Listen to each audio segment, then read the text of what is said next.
तखन से मनुआ के बैसल छै हमर मित्र जे छथिन रूममेट्स कौशल भाईजी मनुआ के बैसल छै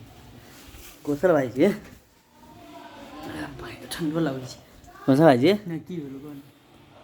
की भेलियो एना मनुआ क्या बैसल छी दोस्त हम 4-5 दिन से एकटा बहुत बड़का सोच में पड़ल छी ई क्वेश्चन के हमरा सॉल्यूशन अखन तक नहीं मिला की भेला ई चीज भेला अतुल सुभाष से देखलिए तेले हमरा बहुत बड़का दिमाग में ई चीज आला अपना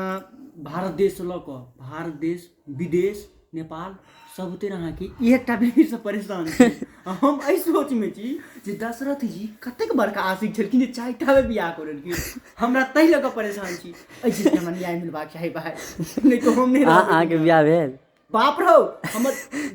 खेला एकटा चीज तो हंसत खेला जिंदगी में नीक नहीं लगै छौ नहीं नीक के बात नहीं छै बाकी अहाँ के बियाह भेला एखन ओही ला टेंशन में छै नहीं ओ टेंशन बियाह ला टेंशन छै अगर बियाह करऽ के छौ तो हंसत खेला जिंदगी पागल के तरह भ जा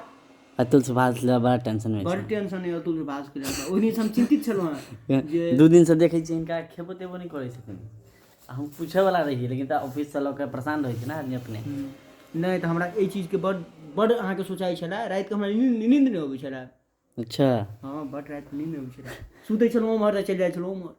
नहीं अब अहूँ सब कहू अहूँ सब एकटा कन्या से परेशान छी कि सुखद जिंदगी चल रहल है बढ़िया का पूछ लियो कौशल भाईजी नहीं सब गोटा ई सुखद कतौ छ ई सुख नहीं भेटै छै ककरो सुख बिसर जइयो सुख नहीं भेटावला है ककरो अहाँ के कहके मतलब सब परेशान है के सब परेशान है 100% परेशान है पूछ रही तू